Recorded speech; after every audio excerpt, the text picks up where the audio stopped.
awesome movie, by the way. What? Oh yeah, I was watching it the other day. Old Stevesy. Yeah. Stevesy. What's why am I never on the team one or? You never picked me for A squad. You never picked me for A squad. Klaus, you may be on B squad, but you're the leader of B squad. The leeches, really? Nobody? Nobody else got hit? What happened? My name is Timothy Baker with the Music Lantern, and with me today is Justin Osborne from Sequoyah Prep School. We are going to be asking him some questions about his life, his new record, spells, and just kind of roll with it and see what happens. So, Justin, how old are you in this day and age, this current time? I am, at the moment, I'm 24 years old, and I'll be 25 in January, So a quarter from your dollar is gone. Yeah. True. And where were you born and raised, and where do you call home now? Well, I was, the town I spent the first, 10 years of my life in didn't have a hospital, so I was actually born in Florence. Okay. But I lived in a town called Turbyville, South Carolina. Then I moved to Florence, where the hospital was, when I was 10 or 11, and then spent my high school years and stuff there. So that's kind of home. That's where my parents live, where two of my brothers live. But I live in Charleston, and Charleston's kind of home too. So this is home, but then the familial home is Florence, I guess. For sure. And that's kind of for the band, is that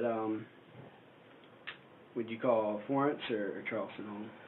Well, 3 of us live in Charleston now, but out of the 5, 4 of us are from Florence, and that's where the band kind of got started. So yeah, I'd probably say Florence is our home, even though none of us live there now. But cool. And growing up in Florence, what was your musical upbringing like? Your parents play instruments, or? My parents actually don't play music at all. My mom is kind of into music, but didn't really have much influence on me. My dad was always listening to a lot of CCR and kind of classic Southern rock, and then also some just old school pop, from songs like Down in the Boondocks and things like that, and beach music. Nice.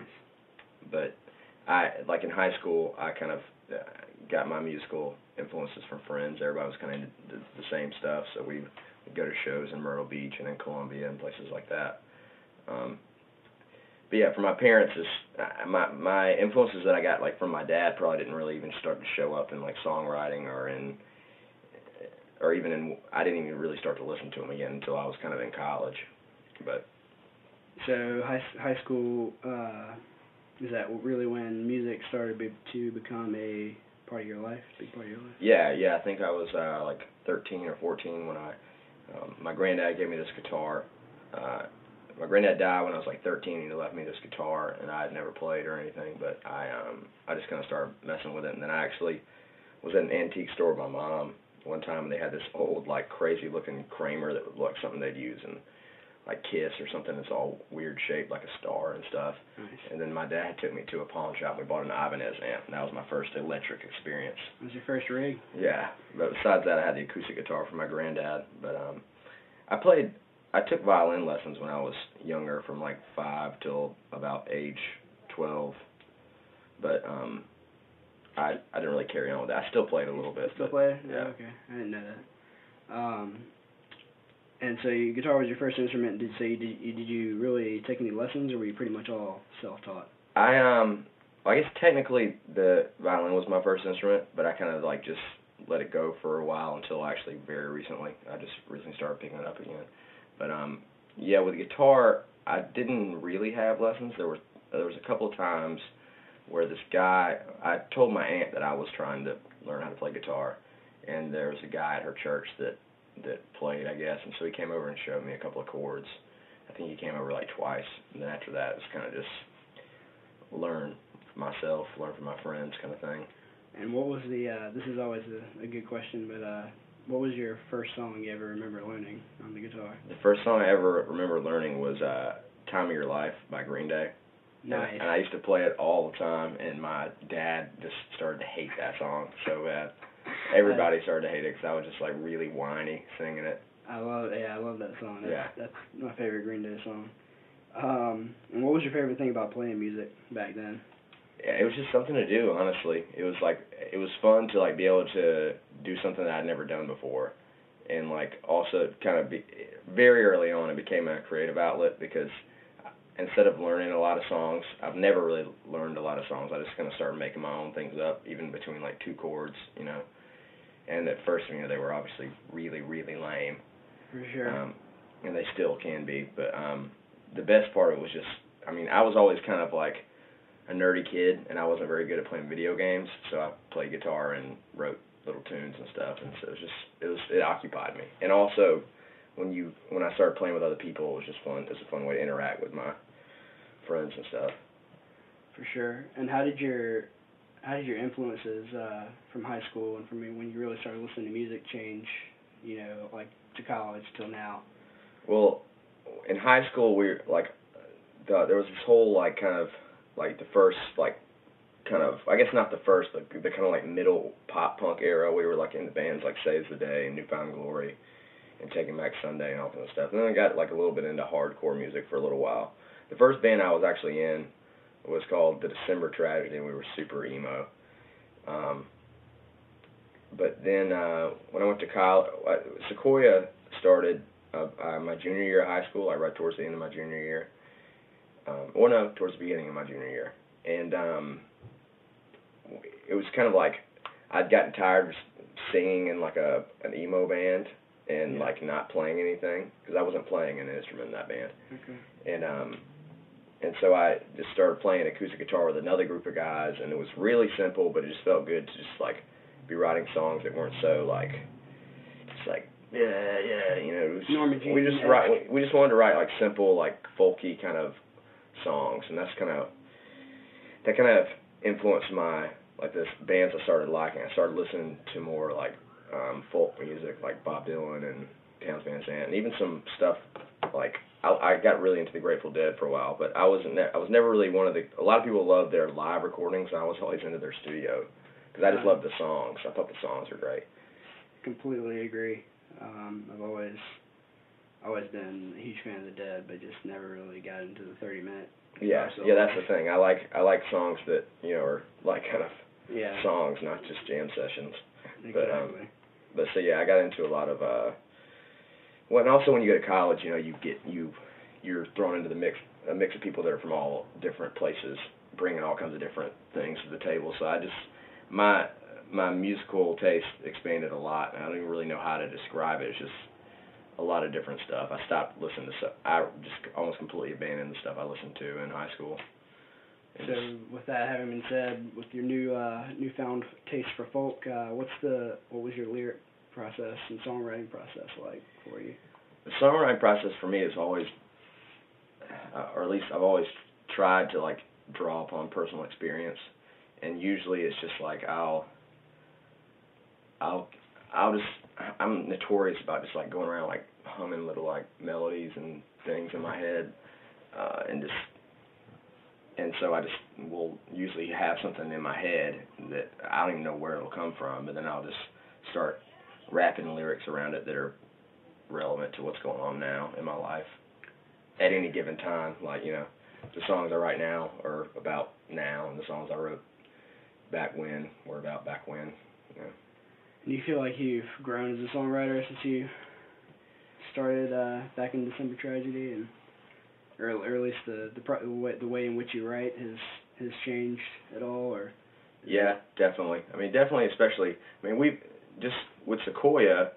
It was totally different from December Tragedy because December Tragedy I was writing songs over top of other people's music, which was kind of difficult. And then with Sequoyah, I started, just writing, acoustic stuff and the lyrics with it. And I've been playing with Sequoyah for almost 9 years, so I feel like my songwriting's changed, and I've definitely grown, but there's still a lot of the same elements. I still like writing a song still feels the same to me. It still feels like the same. Like just expressing something is still the main goal. Like I'm not one that likes to just write a song just for the sake of writing a song if there's nothing that is moving me to do that. And sometimes that means I have no new material because I just haven't been inspired. But waiting on inspiration as opposed to just pushing something out. Right. Yeah. And for the uninitiated, for somebody that doesn't know you or your background, how would you describe Sequoyah Prep School to a potential new fan?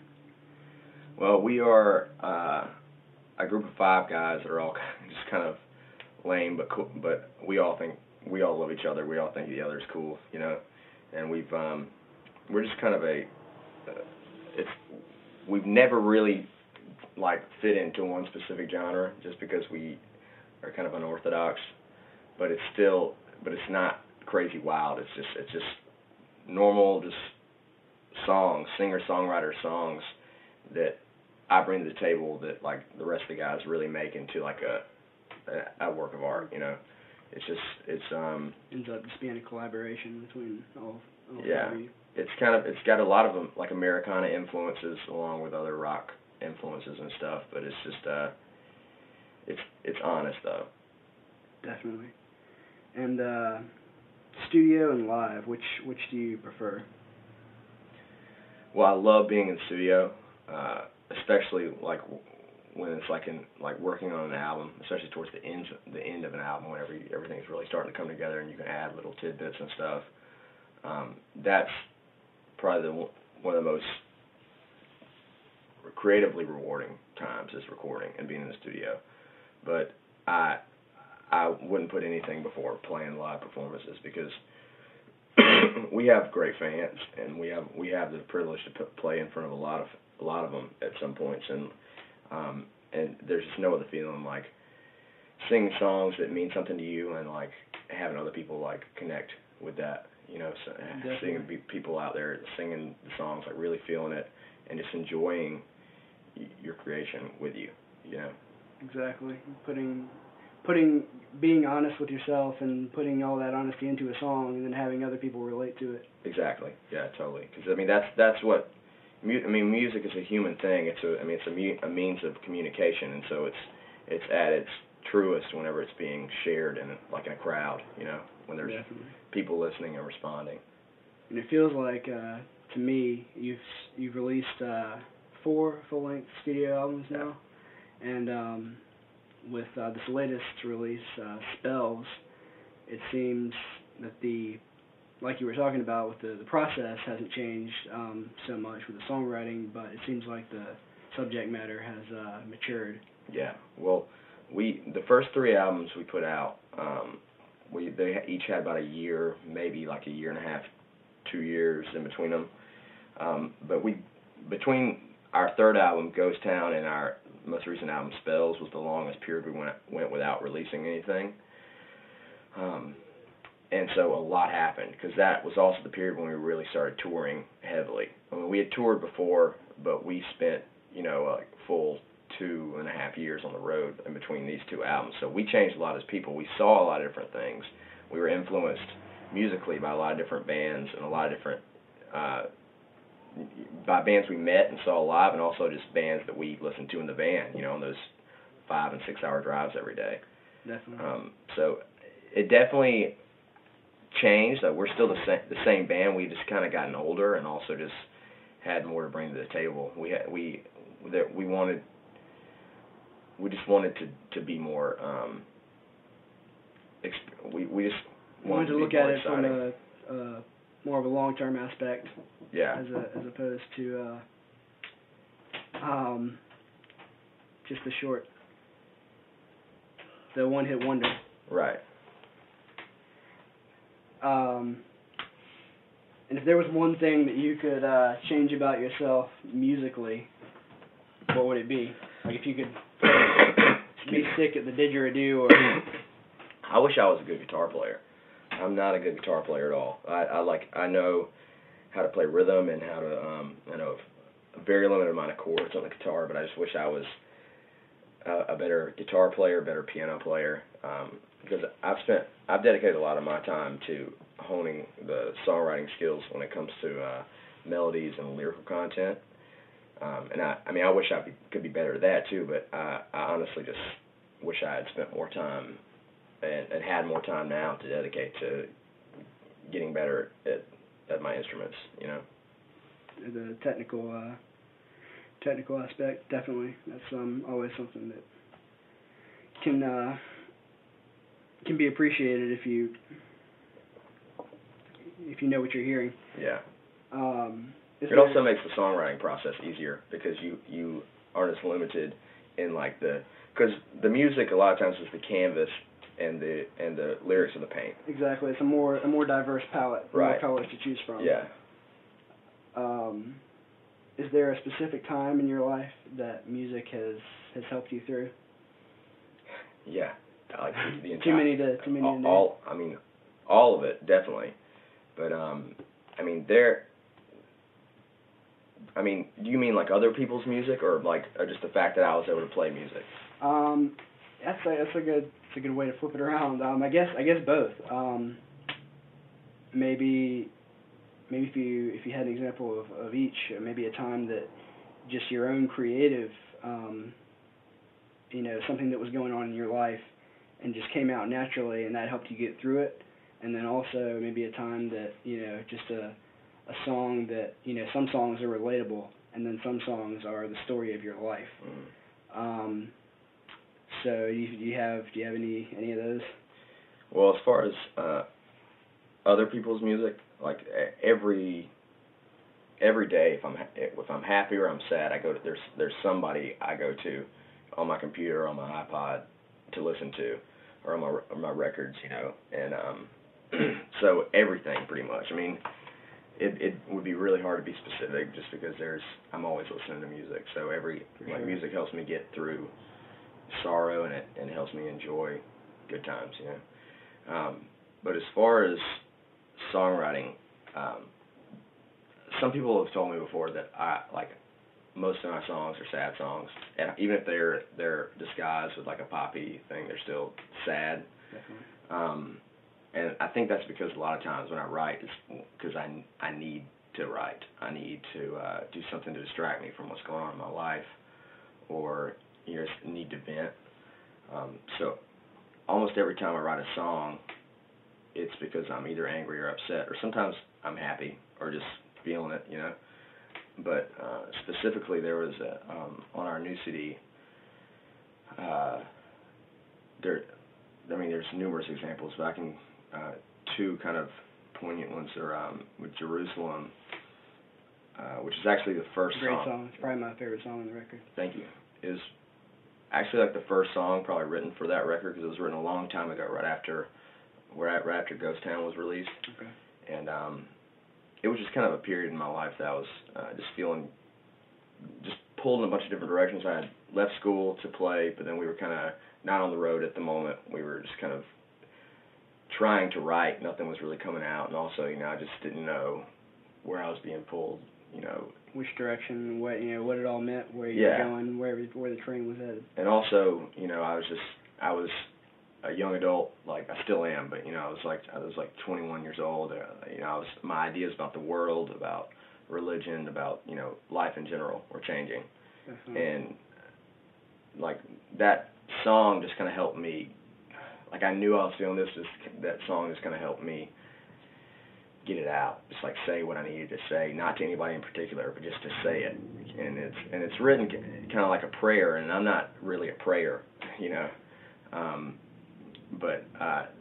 But the thing about prayers is like whether there is a God or not, and you can just say something and get it out, and nobody has to hear it, even if there isn't anybody hearing it, or even if there is some assumed deity. It's like it's a way of getting things out, and that's kind of like why the song kind of comes across like that, just because that's the way I needed to say it. I didn't want to say it to anybody. I just wanted to say it.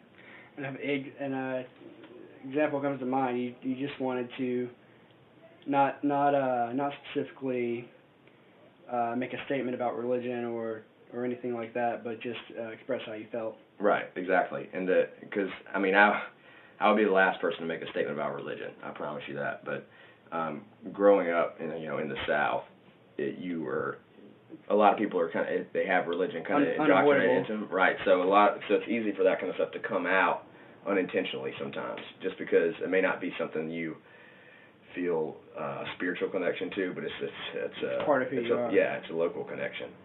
And another song with a different scenario was "The Witch of the South." Writing angry songs about people is always the best medicine when you're going through a breakup.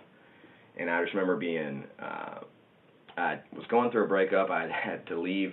I'd been living in Charleston, and I moved back to Florence just for a few weeks before we were going to hit the road. And so I was just hanging around. I didn't when I go back there, like most of my friends have moved away, so I was just kind of hang around, have nothing to do, get really bored, and think too much. So I was thinking about everything, and I sat down. I was like, man, I just need to play. I'm getting pissed off, and so I just sat down and wrote a mean song that kind of got my feelings out, and it really helped. Because when I write a song, I tend to play it a lot right after I wrote it and kind of hone it and work it out, For sure. And so writing that song really helped because I was able to play it every day and it's a good way to vent. Get myself over what was going on. It's a great song too. It's definitely one of the heavier songs on the album, but one of my favorites. So coming off that with the little bit about religion there, what would your because for me, music has always been something of a religion. There's not a scenario I can think of that I can't find a song to relate to or get me through it. So that having been said, what would your life be like without music, both as a fan and an artist? God, it would probably be so boring. Music is.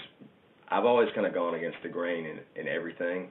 And it's never made me cool. It just kind of made me more of an outsider all the time. But music is what's helped me do that. Helped me challenge things, like just not take. I mean, because music is a lot of people's means of just going against what they're taught, all kinds of things, and music has helped me learn how to just trust myself and not take other things at face value, or not to take everything like you're told or taught as truth, Exactly. But it's also taught me a lot about love, a lot about friendship, and about life. Because songs are about experiences. It's really just another human being writing about an experience, a first-hand experience, or a second-hand experience, or whatever, or an interpretation of something, and putting it out there. It's like, listening to music is like reading a bunch of poetry, except a lot of times it's easier. It can be easier to decipher, or it strikes a deeper chord because it's over top of melodies, I don't think I would be a human being without music. And I want to stress. For a while, I think of the quote on your MySpace page, and I love this, was, we'll still be doing this when it's not cool anymore. Yeah, and that's kind of where we're at right now. And I just love that because it's all these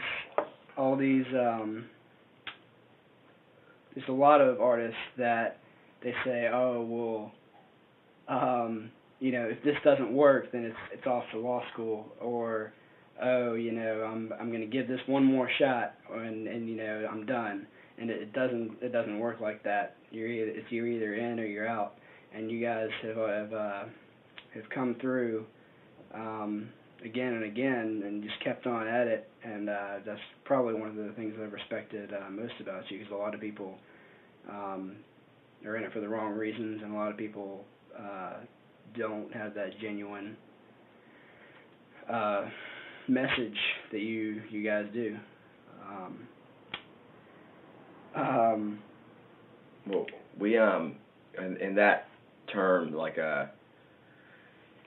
there's I think if we hadn't had the experience in our band that we have had, we probably could have been just like that, And sometimes, we still go and do other things, but because of what the band has given us as far as like an opportunity to travel and live basically off of nothing, like amongst other people, and like experience the kindness of other people as well, like the rudeness of some people, but really see the country, find ourselves, and just be vagabonds. Like it's changed all of us. And when every time we come home, we'll meet. We won't see each other for a while, and we'll meet each other at a bar or something, and just talk about like, man, it's so weird to be here because like, and we all get antsy when we stay somewhere for too long. It has really changed us, and so while it's changed us, it's become almost part of our DNA. It's like I can't imagine.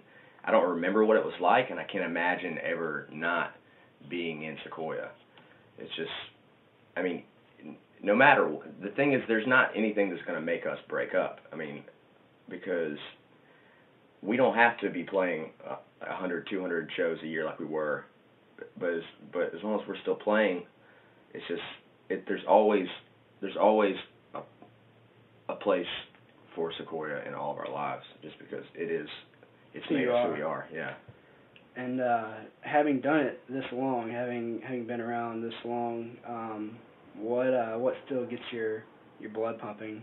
What gets you excited about the band, the music? What makes me really excited is when people respond positively to the new music. Because as much as we love, the fact that everybody likes the stuff from, before, because like you said, we've got, besides Spells, we have 3 other albums that date back as far as 2005. And but seeing people get really interested in something that we're doing now is great, because it means that we're still relevant in some way. The audience may be different, they may be older, they may be younger, but we're like, just to know that you can still make something that not only makes you happy but brings some joy to other people is the most exciting thing. To see people at shows singing like all the old songs, and then you play a new one and they're singing that one just as fervently, definitely is really encouraging, and it helps you keep going, because it's, as much as we love to play, it's really hard to play and just kind of not feel like you're being heard, And I feel like on a certain level, there's so many. You watch the news all day. It's easy to be cynical, and one of the things I love about you guys is you all seem like you're genuinely having just the time of your life. And as I've always loved that, because it's easy to say, oh well, look at the wars and famine and genocide and being able to, there's a lot of artists that just feed on that and create this dark and stuff that is just going to push you down further. Mm-hmm. But you guys have always had a positive message and still has some kick-ass songs as well, and then it just done. And no matter what the message was, whether it might have been, like you said, a sad message, but you always played it off in a positive way. Right. We I think on stage we are like just generally having a good time. I mean, we're no human beings. We're not always happy, especially on the road. We get in fights, all kind of stuff. But the one time we're always one and on the same page is on stage. And we all pay attention to politics, and we know the situation of the world. But it's nice for us to have an hour's time where we don't have to think about it, and we don't want anybody in the crowd to have to think about it. Exactly, and that's what it should be.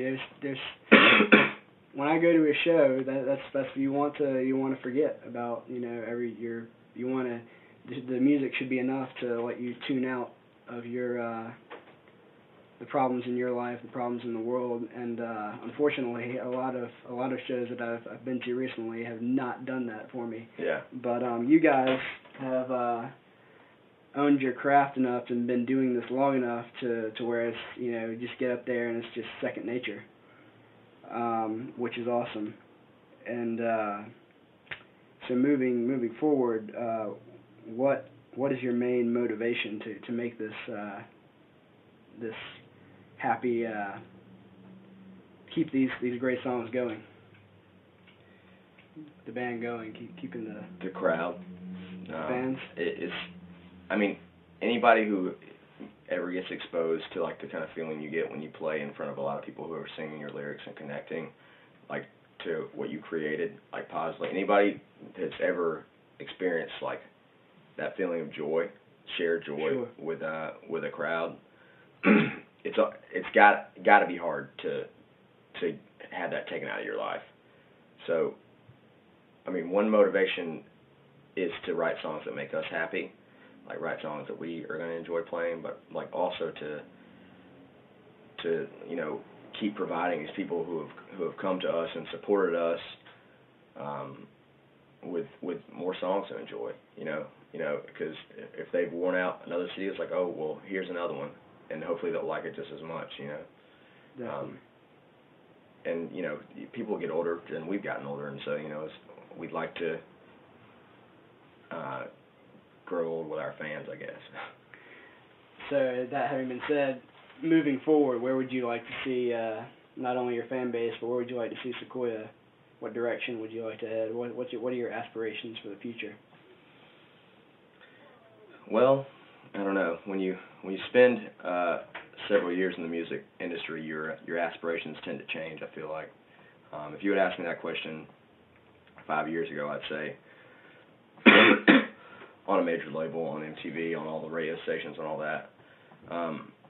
But even though we're not really touring heavily right now, I think most of us would like to at some point be able to get on the road again, even if not to the extent we were doing it, you know, at least fairly often, because you get used to seeing all these people, these different places, and it's hard to go away from that. But also just to see those fan bases grow. It doesn't matter to us if we're played on the radio or if we're on TV or if we're on a label. We're actually just love doing it. We don't even pursue any of that stuff. We just want people to hear our albums, show their friends because they like it so much, their friends to like it, and then for everybody to come out when we come to their town. And I think what we would want is just for that to continue to happen and grow, and for people to share and enjoy our music, and for us to be able to make music that people do enjoy. Definitely. And just to give people an idea of how long you've been doing this, how many shows are we up to now? What's the? Oh wow, that's an impossible question to answer. I don't know. Over 300-400. Oh yeah, because I mean the last 2 years we played over 200 shows each year, and then the year before that, this year alone we probably played 100 because we did a tour in the beginning of the year, then we played all through the summer and up to now. Maybe not 100, we've probably done about 60 or 70 this year, but I'd say we've probably done about 600 or 700 shows. That blows my mind. I just want to stress to anyone listening that if you go see Sequoyah Prep School live, that this is not your band straight out of the garage. This is you can tell that they've played these 600 or 700 shows. It shows when they play. It's a spectacle that definitely needs to be seen. Can I add something right here? Sure. It's interesting you say that about the garage because we were in the studio yesterday. You stopped by and everything, yeah. And Ryan and I were talking about we were just talking about the band and all this stuff. And I think one of the things that has helped us is that even though we played a lot of shows, we have our thing to down, and we have our excuse me, we have our live performance, you know, ingrained in us. I think one of the reasons people have liked us, but maybe we've never been part of the industry, is because at heart and at content level, we are like a hometown, like all original, like garage band, but we could be from any town. Like every town we go to, like people can relate to it just as people could in our hometown or in the town next to us, and we've had the pleasure of being a very successful garage band. In terms of garage, I mean, we're not superstars by any means, but we are a successful garage band. I'd like to think you've surpassed the garage band level, but no, that's a good explanation. That's simple, you know, straightforward songs that people can relate to. Exactly, yeah. Yeah, and I definitely agree. I feel like that's why people share and come out when you go on tour. Just kind of lightening things up. What's one thing that might surprise your fan base about you? About me? Yeah. Oh wow. There's probably a lot of stuff that would surprise them. Maybe something. I don't have a lot of deep dark secrets though, because I talk too much, so my secrets get told. Maybe nothing deep and dark, just something kind of off the wall. PG-13. Oh, if you can see right here, I have the place in South Carolina where my family is kind of from and has lived for like 200 years. It's called Puddin Swamp, and I have Puddin Swamp, South Carolina tattooed on my thigh. I got that tattoo for like $10 in Louisiana one time after a show, and so that's something people probably know because I'm usually in long pants. You can't really see it. That's definitely that's a good one. Random thigh tattoo. That's my secret. Well, that's a great response. And this going back to a more serious note, if God forbid your music career ended tomorrow, what would you want people to remember about you and your music? That we meant it all. That everything was honest and we did our best. That we really tried, and that we enjoyed every show. We enjoyed every mile we traveled. We enjoyed every album we recorded. We enjoyed every good review and bad review, and as much happiness that we may have brought people, hopefully not too much sadness, but that just like infinitely was returned on us just by being able to see that, by people coming out to live shows, buying the CDs, begging us to come to their town on Facebook or MySpace, sending us emails, like encouraging emails. Just the fact that people responded, I would just like people to know if things did end tomorrow, that how deeply that is appreciated. It's always been appreciated, and it always will be as long as we play. And if anything, our appreciation for our fans grows more and more, because they are really what gave us our start, and they have perpetuated us. Every new fan that comes along is just somebody who keeps holding us up where we are, and hopefully they never have to put us back down on the ground. But for anybody listening, I want to stress, I've talked to a lot of artists, and that is definitely true. So any encouragement you might have, pass it along, because it does make a huge difference, and to know that you've affected somebody's life in a positive way through your art, I know can just be an amazing feeling, and I wish you all the best. Spells is a fantastic album. It's like I think one review said the album that they've been waiting for Sequoyah to make for 10 years. Kind of a culmination of the live shows and just everything all together. Just really a fantastic effort, and definitely go check it out on iTunes if you haven't already. Thanks very much for the kind words. So Justin Osborne, thank you so much for talking to me at the Geese Ranch. Thank you. And they will be doing one-offs, I guess. Is that right? Yeah, we're playing some college shows this fall. We're going to be doing an East Coast tour in December, and then we're going to be doing like a Southeast tour out to South by Southwest in the spring. So definitely check that out. SequoyahPrepSchool.com, MySpace, Facebook, all the other glut of social networks that are on the internet.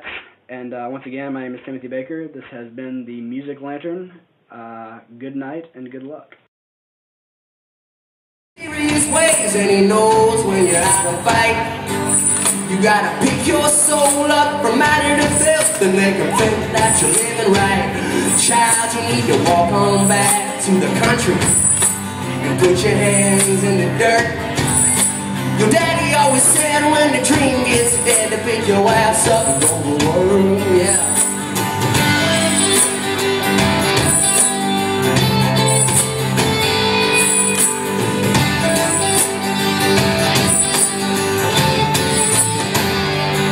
She said, I see you quit school after 2 hard years, and too easy out on the road.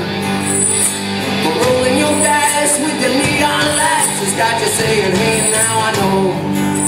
that you don't need love or higher education to make it big, selling tapes. Cause if you pull a big crowd or you settle on down, that's icing on the wedding cake.